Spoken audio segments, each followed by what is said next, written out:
The winds did howl that night, a cold, biting wind that carried with it whispers of doom.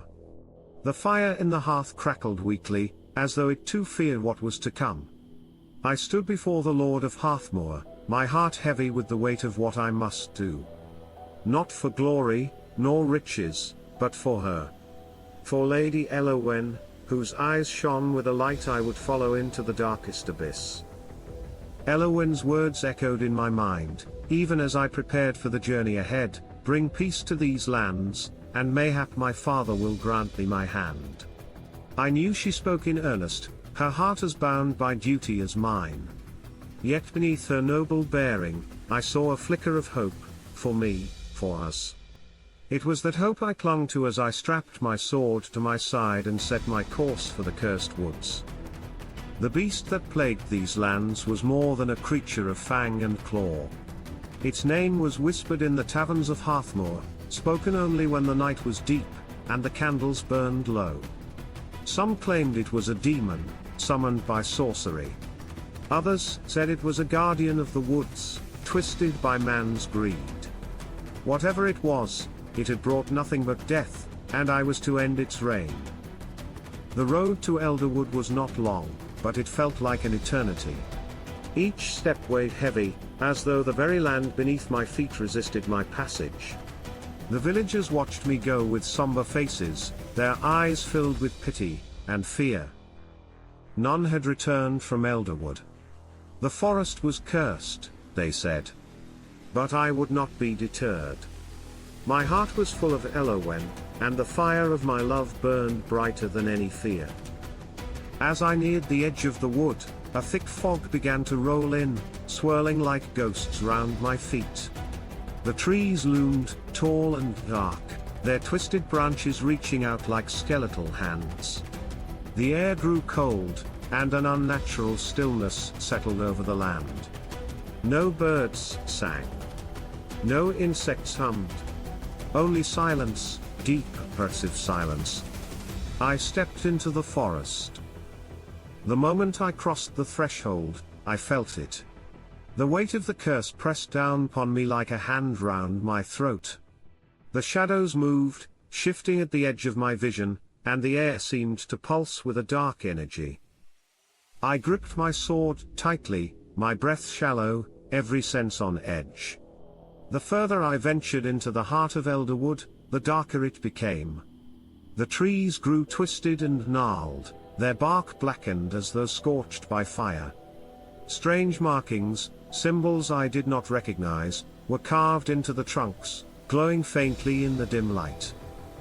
The ground was littered with bones, animal, I hoped, though I dared not look too closely. Then I heard it. A sound like no other, a low, guttural growl that seemed to come from all directions at once. My heart pounded in my chest, my hand trembling on the hilt of my blade. I was not alone. "Who goes there?" I called out, my voice steady though my legs quaked. From the shadows, a pair of glowing eyes emerged, gleaming with malevolent intelligence. The beast stepped forward, its form monstrous and unnatural, a grotesque blend of scales, fur, and sinew. Its maw dripped with venom, and its breath came in ragged hisses, as though the very air pinged it. "By the gods!" I whispered, feeling the weight of the creature's presence. But I would not falter. Before I could strike, the shadows shifted again, and a figure appeared, a hunched old man, cloaked in rags, stepping from the mist as though he had always been there. "Stay thy hand, young knight," he rasped, his voice like the rustling of dead leaves. "Thou knowest not what thou seekest to kill." I hesitated, lowering my sword but not my guard. "What manner of sorcery is this? Who art thou, old man?" He regarded me with eyes clouded by age but sharp with knowledge. "I am the last keeper of Elderwood, and I know why thou art here. The beast thou seekest is no mere creature, but the embodiment of a curse, a blight upon this land, born of the greed of men." The hermit spoke of a time long past, when the Fae dwelled in the wood, guardians of its ancient magic. But men, driven by hunger for land and power, had broken the pact between realms.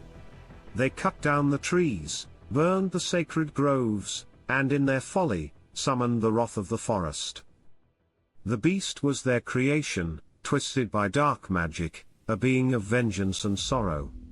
If thou wouldst slay it, the hermit warned, thou must strike at its heart, where the magic still doth linger. But beware, for the beast will not fall to steal alone.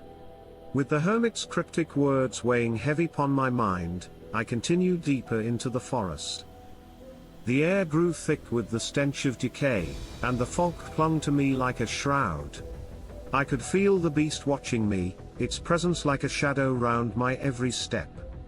When the creature attacked, it was swift, faster than any foe I had faced. Its claws slashed through the air, striking with the force of a tempest. I raised my shield just in time, but the impact sent me crashing to the ground. Pain shot through my arm, but I gritted my teeth and rolled away, my sword flashing in the dim light. The beast lunged again, its eyes burning with an unnatural fire. I could see now that it was not merely a beast, it was something more, something twisted and tormented by ancient magic. Its form shifted and warped, as though it were not fully of this world. Our battle raged through the forest, a blur of steel and claws, of blood and venom. My strength began to wane, and for a moment, I feared I would not live to see the dawn. But then I remembered the hermit's words, strike at its heart. Summoning the last of my strength, I waited for the beast to lunge once more. As it did, I drove my sword deep into its chest, where I knew the cursed magic lingered. The creature let out a terrible scream, a sound that shook the very ground beneath me. Its body convulsed, the dark magic that had sustained it unraveling in a torrent of light and shadow. With a final, shuddering breath, the beast collapsed, its monstrous form dissolving into ash.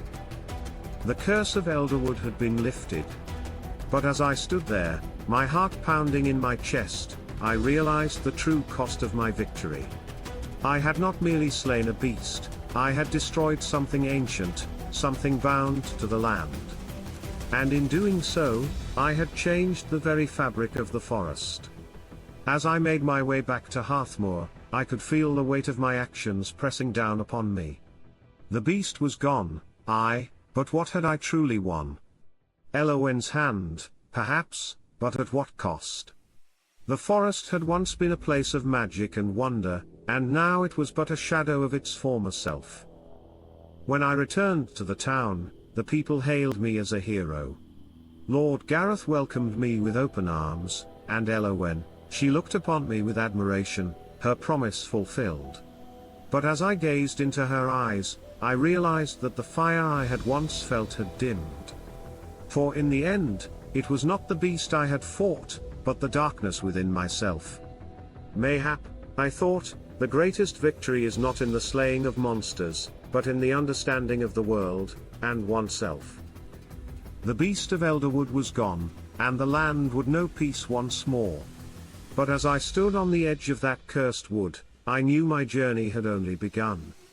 There were darker forces at play, forces that stirred beneath the earth and in the hearts of men. And I, a knight of Harthmoor, would one day face them. This version keeps the intensity high with suspense, vivid imagery, and introspection, balancing action with emotional depth to fully captivate your audience for the full length of the story. Let me know if you'd like further adjustments.